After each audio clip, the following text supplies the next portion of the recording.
Binigyan niya ako ng sa school, sa civil service, sa part-time, ang dami. Sa palaisdaan, ang dami.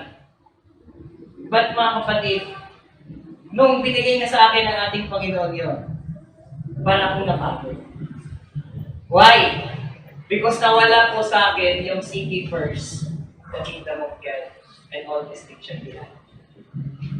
At hindi ko napapansin, mga kapatid, na habang dumadaan ako sa daan na yun, tinuturuan pala ako ng ating Panginoon. Diba? Kailangan mo pala nito, courage to continue your work. Okay? At titignan natin what is the meaning of courage. Okay? What is courage? Kapag sinabi mo courage kasi, is a mental and moral strength to perceive the withstand difficult challenging situation, often involving fear, danger, uncertainty, and adversity. Kakailanganin mo daw ito, yung tibay ng loob mo kapag dumadaan ka sa takot, sa panganib, sa mga walang katiyakan, at sa mga pagsubok. Okay? Ito ay mental and moral strength. So, ang courage na yan ay intrinsic. Dito, nag-uumpisa yan. Sa utak. Kung sinabi mo sa sarili mo, talo ka talaga. No one can put yourself down except yourself. Yun ang pinaka-natandaan ko nung nag-seminar kami doon sa isang seminar. Sabi niya, no one can put you down except yourself. Walang makakapag-down sa'yo, sarili mo lang. Kasi kahit dinadown ka ng iba, kung feeling mo, kaya mo dahil kasama mo ang Diyos. Kaya mo. Okay, next po. Courage doesn't necessarily mean absence of fear. Kapag sinabi mo courageous kang tao, hindi ibig sabihin wala kang takot. Kundi, rather it is willingness to face fear. Diba? Natatakot na po magsalita dito sa harap kasi hindi ko alam kung ano ang sasabihin ko. Pinag-aralan ko naman pero hindi ko alam kung paano ko siya i-execute. But then again, sabi ko nga sa inyo mga kapatid, kapag sinabi ng Diyos na gawin mo, gawin mo.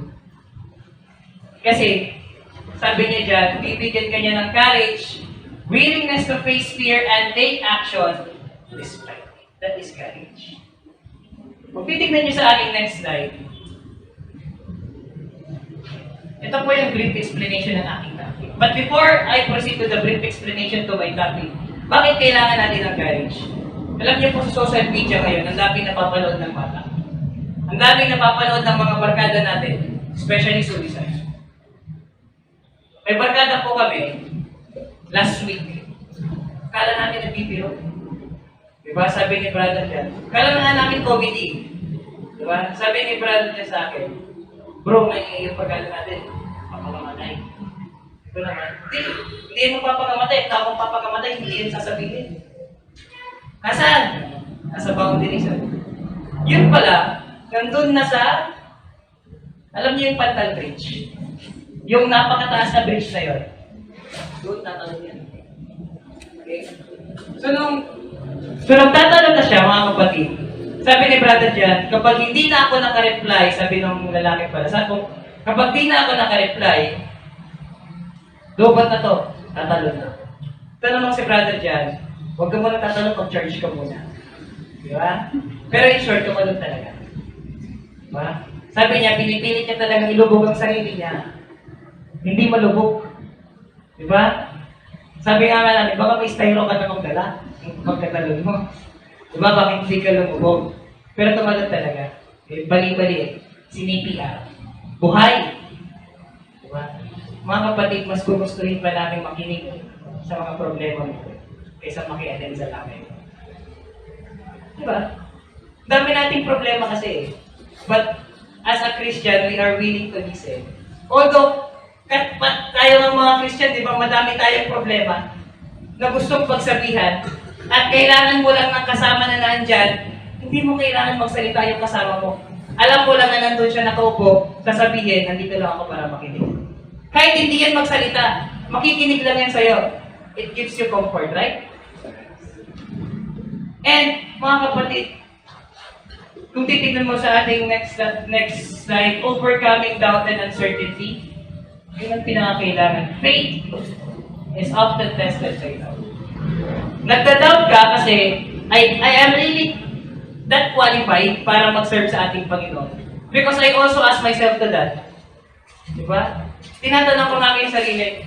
O tinatanong din natin ang ating sarili. Dapat ba ako sa ating Panginoon? You have doubt eh. Di ba? Kasi nananalangin ako ng nanalangin. Ako pagdating ko sa church, ako ay umiiyak, nagpipraise.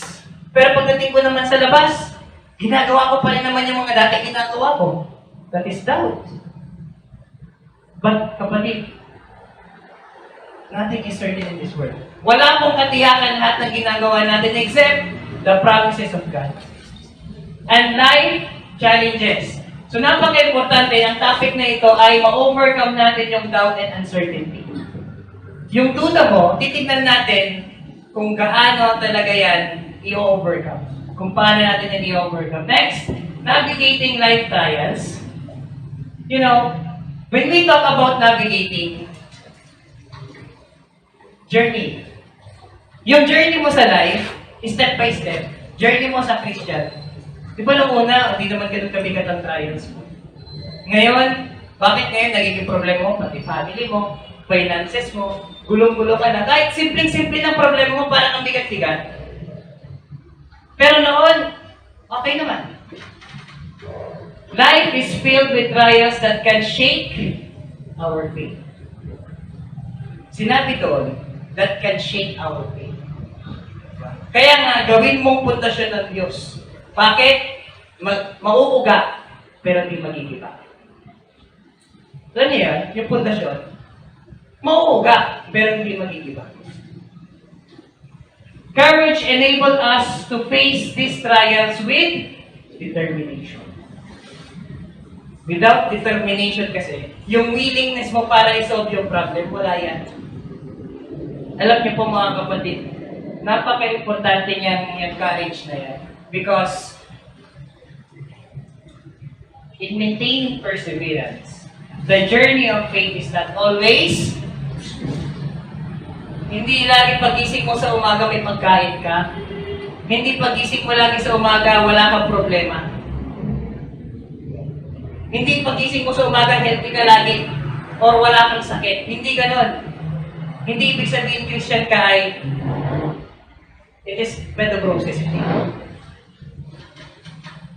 Courage helps us persevere through difficult times, reminding us that challenges and opportunities for growth and maturity in our spirit. Maturity for spiritual growth. Napakahirap pong i-attain yan. Bakit? Kasi nga may kaaway. Sinasabi ko dati, di ba? Bakit? Yung pinupuna ko lagi yung iba. Di ba? When I was in college, pinupuna lang, mali ang ginagawa mo, mali ang ginagawa mo. But when I reflect, self-reflect, oo nga no? Ang dami nilang mali. Pero mas marami akong mali na ginagawa. Di ba? Pero pinatawad pa rin ako ng Diyos. Ganon katindi ang pag-ibig ng Diyos. Kaya kung titignan niyo po sa next slide, ilan lang po ito, lilima lang. Be strong and courageous. Okay?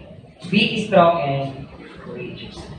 Pinaka-famous verse po, isa sa mga pinaka-famous verse, Joshua 1:9, pakibasa. Be strong and courageous. Do not be afraid. Do not be discouraged. For the Lord your God will be with you wherever you go. Alam niyo po, sinabi yan ni Joshua. Kasi nga, that was not a mere suggestion. Hindi po yan suggestion na be strong and courageous. That is an assurance. Kasi nung pinapunta sila yung mga espiya doon sa land of promise. Sabi dyan, uncharted place. Kapag sinabi mo uncharted place, unknown. Hindi nila alam.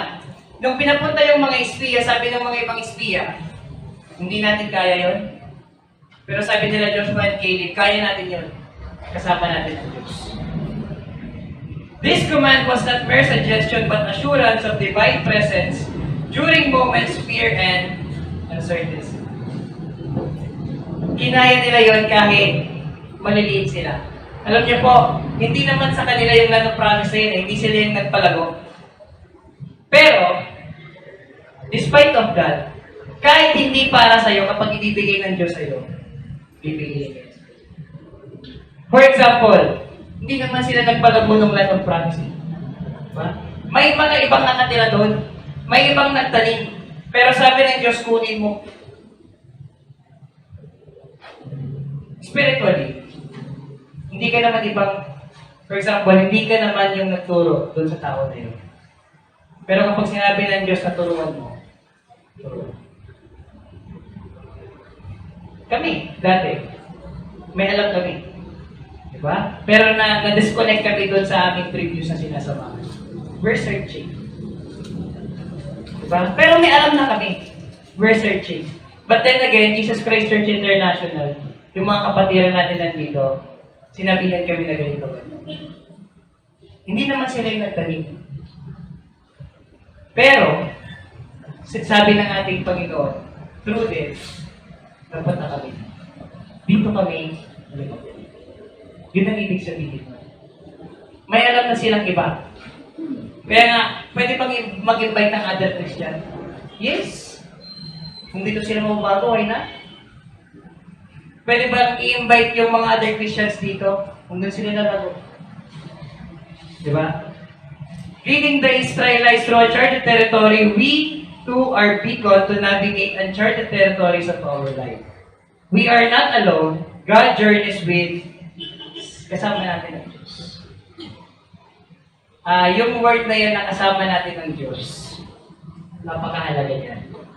Hindi man natin ma-appreciate ngayon, pero darating ang time, sasabihin mo, kasama ko ba talaga ang Diyos? Bakit ako binigyan ng pagsubok na ganito? Bakit hindi ko siya malampasan? Doon lumalabas yung faith. Doon lumalabas yung courage. Kaya nga, sabi dyan, be strong and courageous. Do not be afraid.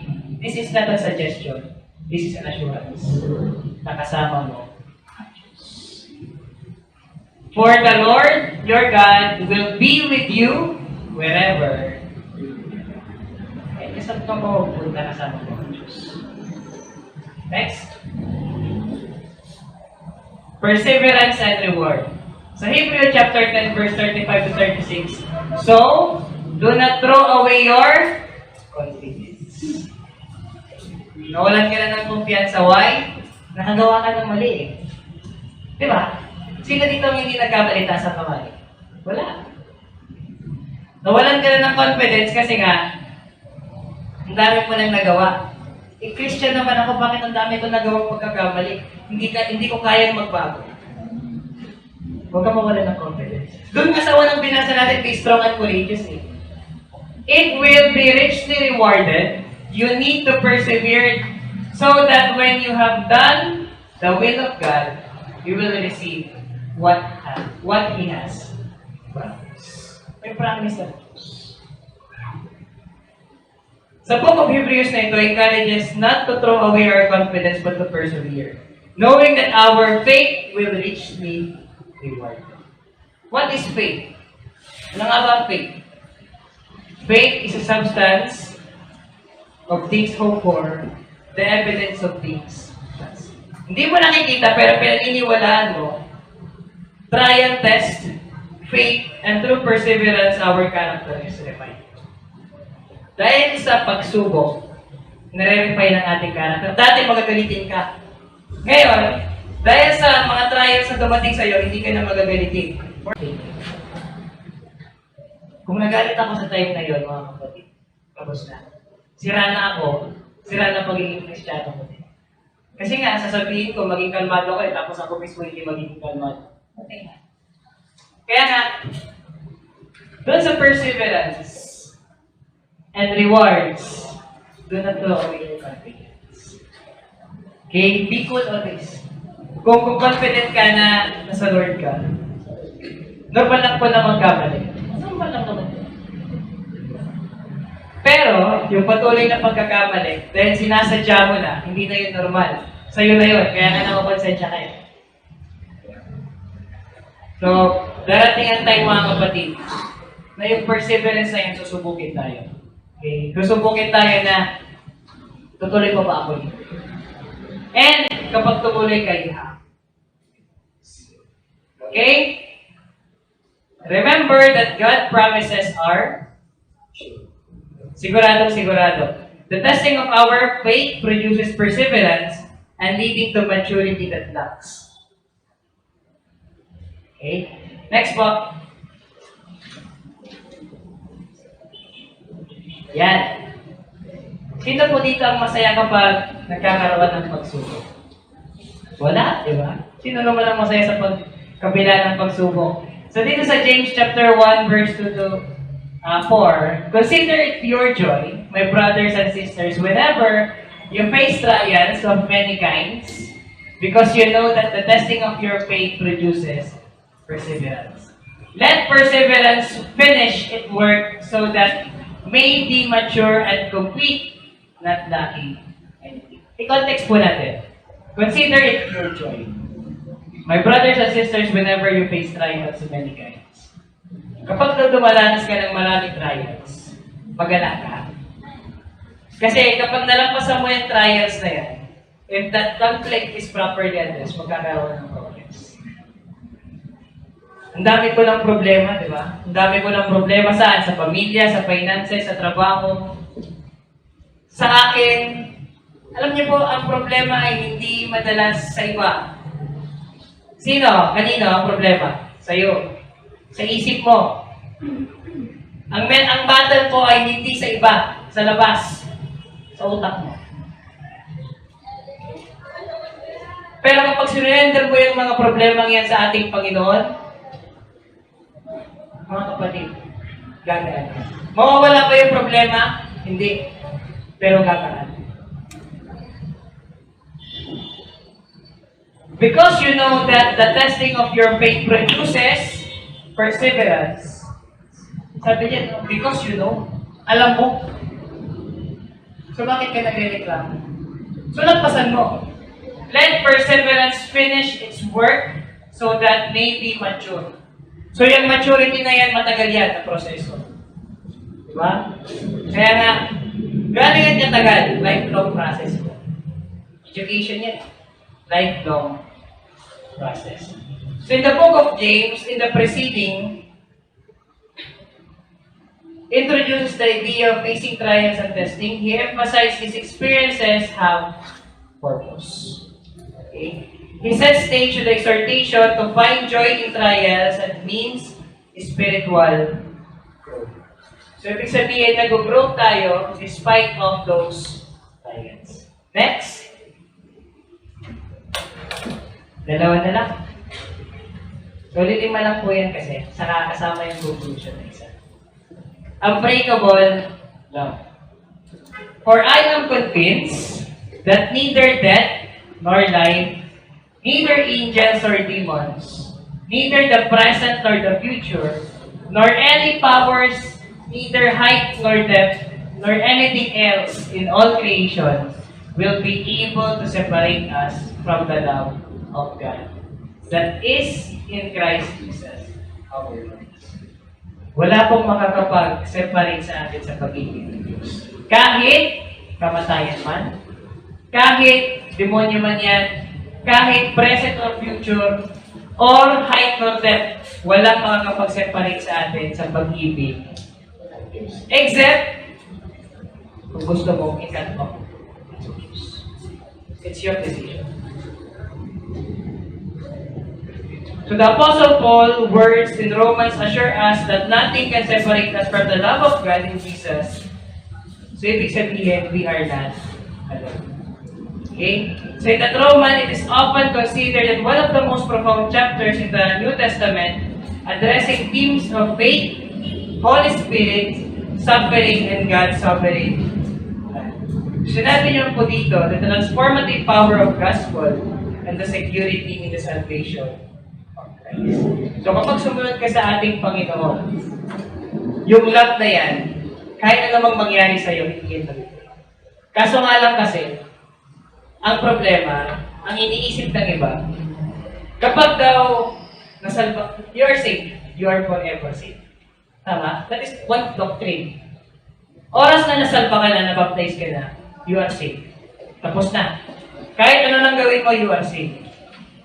Pero sabi ng ating Panginoon, hahatulan ka base sa iyo. Okay? Hahatulan tayo based sa atin. Kung ang ginawa mo ay good, kaaya-aya sa ating Panginoon, then good. Makakapasok. Kung hindi naman, alam mo yan. Sino makakapag-judge ka? Hindi ako. Hindi rin kayo. Ang Diyos. Pero before ka pumunta doon, alam mo na sa sarili mo kung okay ba o hindi. And,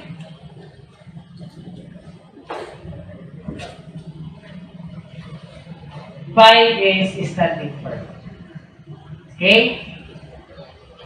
1 Corinthians chapter 16, verse 13. Be on your guard, stand firm in the faith, be courageous, be strong. Ang dami namang motivating words na binibigay sa atin. Sabi dito, be on your guard, stand firm in the faith, be courageous, and be strong. Sinasabi yan ng ating Panginoon kasi alam ng ating Panginoon na napakaraming pagsubok na darating sa atin.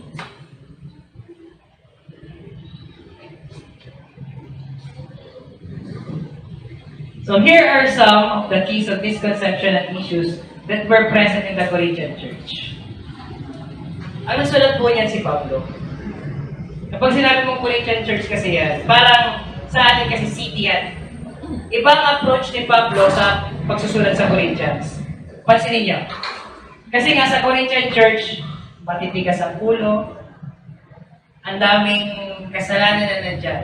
Kaya iba ang banat ni Pablo pagdating sa Corinto at iba ang banat ni Pablo pagdating sa ibang mga lugar. So, here are some misconceptions na kanilang nakikita. First is division and faction. Historically, meron na po talaga ito. Divisions and factions. The Corinthian church was plagued by division and factions, so there were conflicts and disputes among the believers, leading to the fragmented and divisive community. So, noon pa man, isa sa mga trial ng Christian na ito, magkakaroon ng pagkakabahagi-bahagi. Ano nga ba yung pagkakabahagi-bahagi nila doon? Sino ba yung susundin? Si Pablo ba? Si Apollos? Si Cephas? May mga division na kasi doon. Another misconception. Worldly wisdom and God's wisdom. Ano nga ba yung mas importante? Yung worldly wisdom or yung God's wisdom? Kasi kung titingnan niyo po dito lang po siya naka-highlight, this led to the misunderstanding of the true wisdom that comes from God. Some members of the church were elevating human wisdom and philosophy about wisdom of God's word. Mas pinapahalagaan nila yung wisdom dito sa mundo kaysa sa wisdom ng ating Panginoon. And next, sexual immorality. Since then, meron na po ito. Okay? So, alam niyo po yung city of Corinth was known for moral laxity. Gaya ng a man having relation with his father's wife. Nangyayari po yan. Yan po yung mga misconception dyan.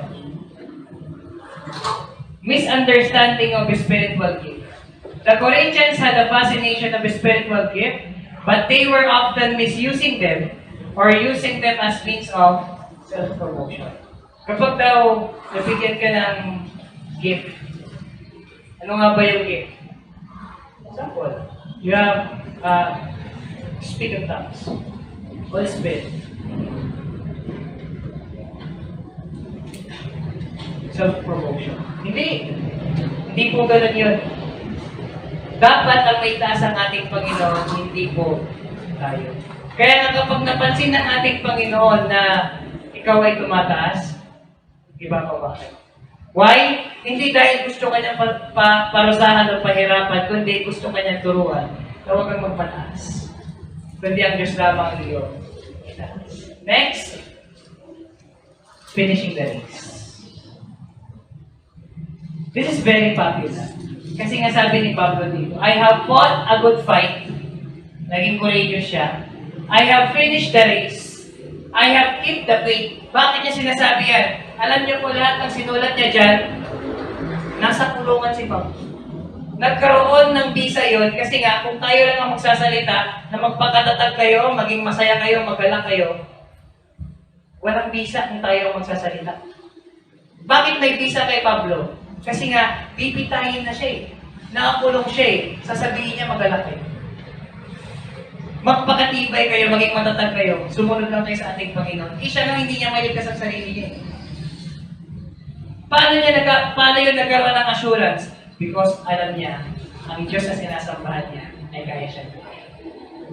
Meron siyang assurance. Kaya nga sabi niya dyan, I have fought a good fight, I have finished the race, I have kept the faith. Now, there is in store for me the crown of righteousness. Alam niya. Magmula pa lang nung na-encounter niya ang ating Panginoon, nung siya ay pansamantalang nawalan ng paningin. Hindi siya nabulag ha, pansamantalang nawalan ng paningin. Pero may sakit siya sa mata. Na pinapanalangin niya noon, nung nabaptize siya, syempre nakakita siya, may sakit siya noon. Nung pinapanalangin niya na gumaling yun, pinagaling ba siya ng ating Panginoon? Hindi. Hindi siya pinagaling. Nakakita siya pero yung sakit niya doon, hindi siya pinagaling. Why? Hindi na ibibigay sa'yo ng ating Panginoon. Magtitira yan ang weakness mo para magpakabawa. Bakit hindi mo sa akin ibigay ko, Lord, ngayon yung inigin ko? Bakit sa iba binigay ko, bakit sa akin hindi? Sumusunod naman ako sa'yo. Kasi alam ng ating Panginoon na kapag binigay niya yan sa'yo, baka tumasa. Baka hindi mo na siya or kalimutan mo na siya. Meron sa atin yun. Meron sa ating part na kapag binigay ng Lord, baka makalimutan mo siya. Now there is in store for me the crown of righteousness, which the Lord, the righteous judge, will award to me on that day. And not only to me, but also to all who have longed for His. Lahat ng nagantay sa Kanya, makaka-receive ng crown. Hindi pa niya naman nakikita, pero naniniwala siya. Diba? Meron siyang pananampalataya na grabe. Next. Conclusion na po tayo. Okay? So, dito na po nakasum up lahat. So, meron na po bang 20 minutes yun? Ang alam ko, meron na. Okay? So, these verses highlight the importance of courage. Yung mga verse na yun, be strong and courageous, do not be dismayed, for the Lord your God will guide you. Lahat na yan ay words of encouragement. Halos lahat, ang daming words of encouragement ng ating Panginoon kasi alam niya mga kapatid, madadown ka once in your life. Kaya nga kapag sinasabi ko lagi sa mga friends ko, or take it from me, sinasabi ko lagi sa mga friends ko na, ngayon, kaya kitang payuhan ng okay. I-encourage kita. But darating ang time, kakailanganin ko ang tulong mo. Kasi hindi lahat ng panahon, malakas. Kaya nga even pastors and teachers, sabi nila, please pray for us. Iba-iba kasi ang pinagdadaanan natin. Naka-smile kayo ngayon. Ang dami, diba? Okay tayo ngayon, pero hindi nyo alam, mga kapatid, kung ano ang pinagdadaanan ng bawat isa sa atin. Amen. Yung iba dyan, ang daming problema na iniwan sa bahay, pumunta lang dito. Yung iba dyan, ang sakit ng buong katawan, pero pumunta dito. Yung iba pa nga dyan, ang sakit ng ang sakit ng yung sa emotions niya, pero still, pinilit niya pumunta dito. Why? Alam niya kasi mga kapatid, na hindi kayo pumunta dito para lang mag-attend. Pumunta kayo dito kasi it's a privilege. Sabi ko nga lagi, ang dami-daming tao na gusto pumunta pero hindi makapunta. Hindi kasi gusto ko pumunta dito kaya makapunta, hindi mga kapatid. Nandito ka kasi nga pinapunta ka ng Diyos dito. Baka kakailanganin mo itong mga ito. Although, hindi lahat ay matandaan ko natin sa preaching na ito, but you just only need one phrase or one sentence para mabago ang buhay. Naniniwala ba kayo doon? Yes. Ako nung down na down ako mga kapatid. Sabi doon sa Job 1:21, the Lord